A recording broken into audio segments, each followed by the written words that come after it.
It's time for Nixon and Agnew Reviews! Brought to you by Charlington Chews. If you like Venom 2, bond your belly with this chew.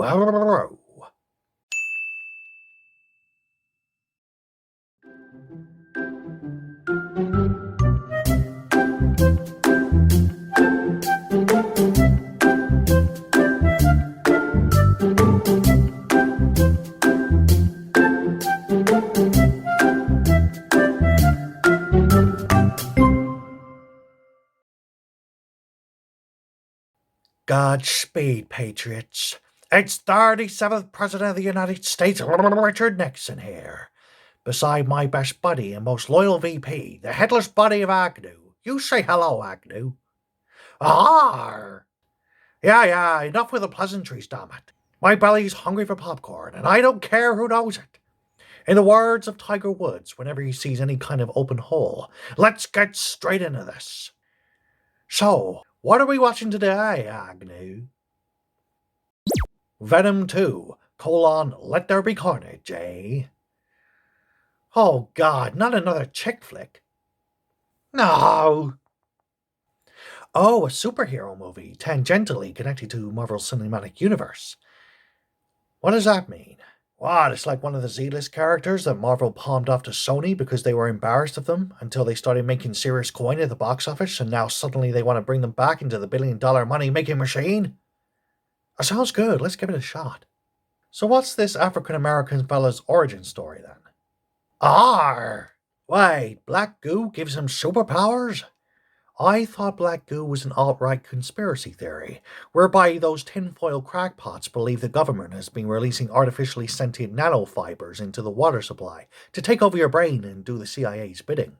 I mean, we did try to release something like that back in the 70s, but we could never get it to work properly. Remember? We released a test sample of graphene oxide imbued with tiny machine-based nanoparticles into the Kool-Aid of the People's Temple's religious movement. And instead of creating an army of compliant drones, it just made everyone go crazy and top themselves. Oh, the Jim Jones thing was nothing to do with us? Huh. Then where the heck did that military-grade black goo prototype get to then? What's that? A virgin nerd computer programmer called Bill Gates bought it from some billionaire called George Soros, and now he's using the newly designed 5G tech to activate samples of symbiote that's just been injected into billions of people worldwide via big pharma injections, which will eventually create an unstoppable army of brain-dead Mogadon zombie hive creatures willing to do the insidious bidding of the evil elite? Oh, come on, Agnew. You sound like one of them QAnon loons who believe there's some kind of hidden pedophile ring among the upper classes, who traffic children all around Hollywood and through various networks of corrupt and controlled actors, politicians, and news anchors. But that shit's been debunked 100 times over, damn it. Just because a guy who ran a whole island specifically dedicated to diddling children was arrested a few years ago, with cops finding a whole black book of names recording who visited said island, which seemed to implicate half of Hollywood, Washington, D.C., and even the British royal family, doesn't mean there's anything to this crazy crackpot conspiracy theory, Agnew. Now shut up about all these wacky plots and schemes, damn it. You'll keep talking about things like Joe Biden's face mask and Hillary Clinton's pizza emails, and you'll get us kicked off of YouTube faster than Tony Podesta can whip a small boy into becoming a sex slave. Anyway, let's just get on with the movie, Agnew. Let's go! A chocolate woman in a mental asylum. It's like that Gothica movie with Halle Berry from back in the day, only with less sex appeal, yet equally distracting haircuts. Any last words? If you're planning to shoot me, can you at least blow me first so I can greet God with a smile? Arr.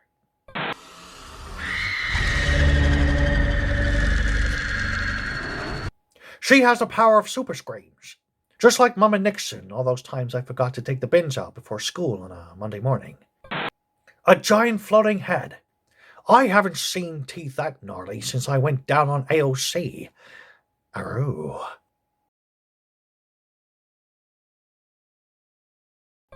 Thank you. Thank you. What a dick. Betty, look. Look. What are you doing? Your job. Oh my God. He's hearing voices in his head too. You were right, Agnew. I guess the CIA are projecting comms into our heads. Quick, grab the tinfoil hats I threw out last week.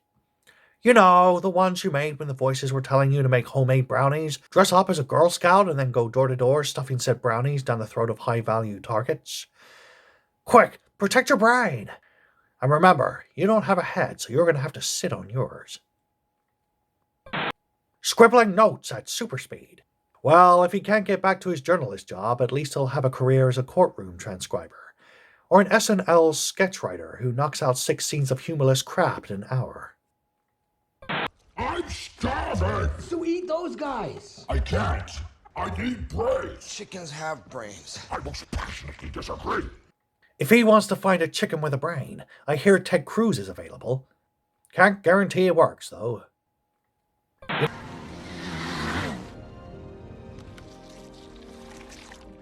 Eddie, I apologize that I can't mend the heart. Emotional pain, it hits much harder. You know, I can't quite put my finger on it, but for some reason I really want to go out and purchase a red motorcycle right now. And not just any red motorcycle. Specifically a red Ducati motorcycle. Ah! I know, it is a very strange urge. Much like the urge to purchase a chewy yet satisfyingly affordable candy bar. Say neither, either. Ow, ow, ow. Let's call the whole thing off. Look, this guy's a parasitical alien symbiote from outer space, and he's still a better chef than you, Agnew. At least he only burns down the kitchen when he cooks. It's been 40 years. You can't blame your lack of a head for everything, damn it. Yeah, that's the worst haircut since Demi Lovato became a non-binary genderqueer.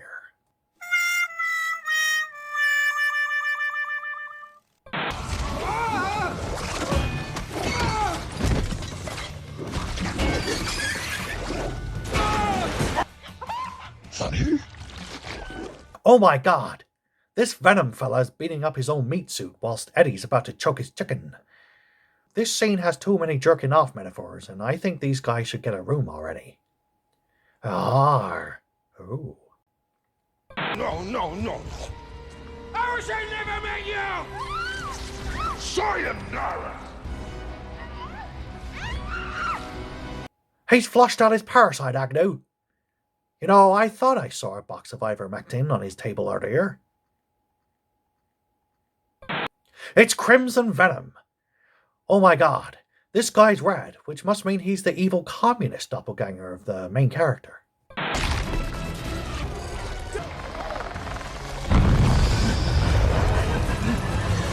It's literal carnage.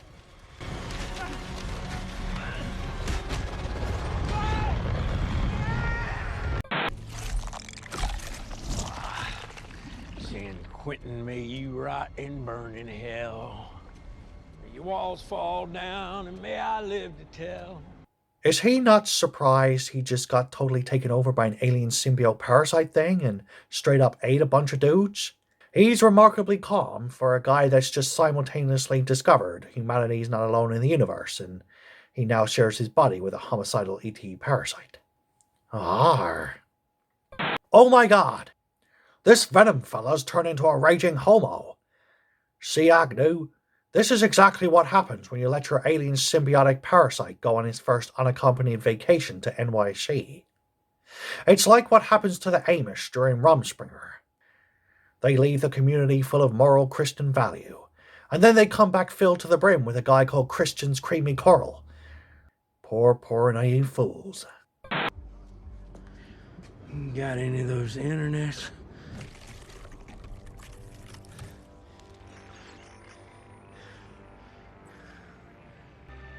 You're alive?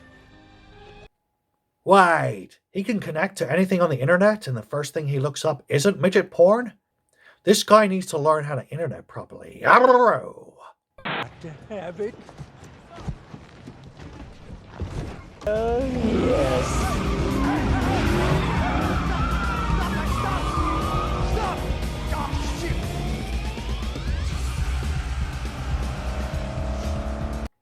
What an awkward transition.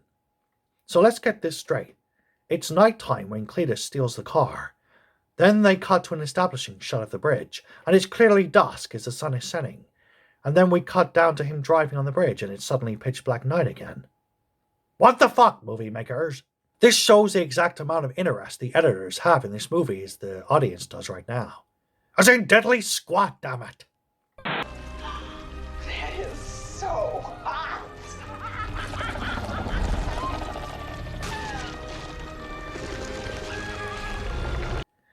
Yeah, I know tentacle porn is all the rage and stuff, but this is some next level shit.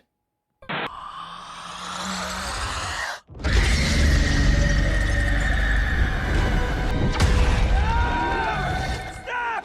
You kill him! She does that again, I'll eat her face. Look, the communist symbiote is sensitive to piercing toneless noise. Maybe the key to defeating China is just to blast some Cardi B over their state radio systems. Cardi B, bro. Oh my god, the alien Venom symbiote is now possessing Mrs. Chen. And it's become so racist it's even made her eyes more Asian. This is an outrage! But also pretty funny. The coolest, you're the hottest, and you're the bravest. I am. No, I'm still standing right here. No one likes you, Dan. It's got a point.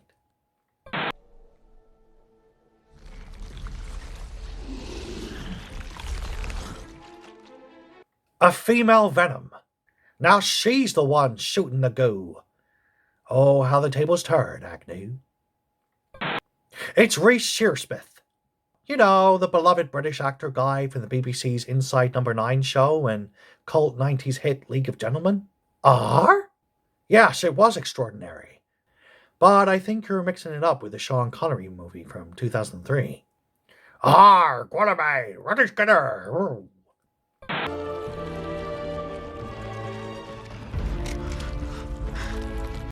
Wait, is he laughing right here? I can't tell if he's supposed to be trembling in fear and he's just a bad actor, or if he's actually enjoying wherever that tentacle is that's tickling him just off screen. Ooh. Oh, shit! Whoa, where you going? Where you doing? This is much worse than I thought. That is a red one. Wow. Red one. We should leave immediately. See, even Venom knows the communists are bad news. Power up. Oh my god, he just ate Reece Shearsmith. Bit his head clean off. Oh well, at least we still have Steve Pemberton. And Mark Gatiss, I guess.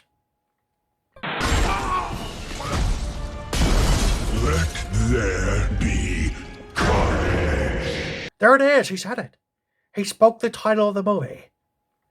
Still less awkward than when James Bond said it in The World Is Not Enough. I could have given you the world. The world is not enough.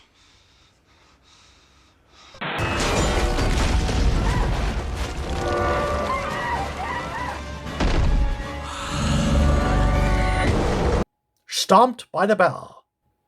Is this an R-rated gritty remake of the NBC Kids classic? I'm a killer. With or without the monster, Eddie. You know what I really wanted? What was it, Cletus? Told you, but you weren't listening. I wanted your friendship. Wait a minute. All serial killers want is friendship? So if someone just played a game of checkers once a week with Ted Bundy, none of those killings would have ever happened? And if someone had just gone to the movies with Richard Ramirez back in the 80s, he never would have gone on a rampaging terror spree, molesting grannies in the dead of night while sniffing their undies? Oh, if only we'd known, Agnew. Quick, get Greta Thunberg on the phone and arrange a tea and biscuits playdate. She also has that detached, dead-eyed stare and always seems one microwave ping away from a school shooting. Well, that's that, Agnew. I give this movie a 6.6 out of 10. It was pretty fun, and it's always good to see black guys bite the head off rampaging communists. Was that? You give this movie 5.4 out of 10? Let me guess. You enjoyed the attempts at a lighter mood, but felt that the lack of a hard R rating held the movie back from unleashing its true potential. ironically similar to how Venom himself feels during the first act of the movie.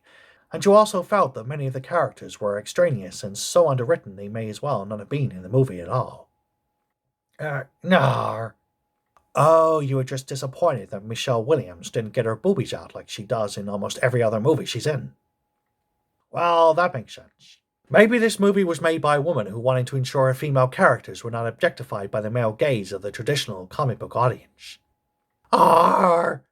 What? This movie was made by Andy from the local circus? Oh, the Lord of the Rings guy who played the CGI Smeagol creature. Huh.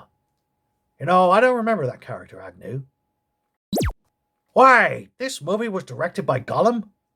No wonder it's so short and incoherent. I'm surprised he didn't include his famous catchphrase over the shot where Eddie sees his ex-girlfriend's new engagement ring. Precious! It's just a shame there was no real blood or gore in this flick.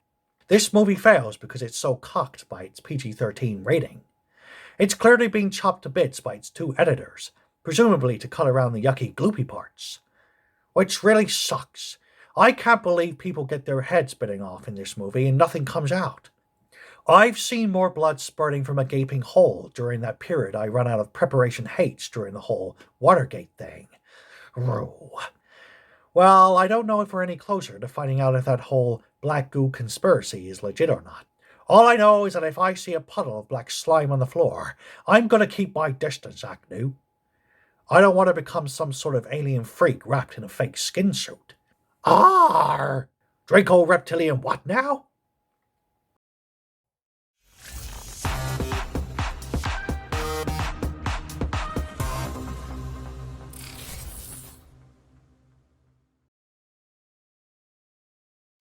Well, at least the title was inventive. I like it, Agnew. In fact, I'm going to use it for my new swingers orgy when sessions start up again in the fall. I'm going to call it Frenulum 2. Let there be lots and lots of sloppy orgasms.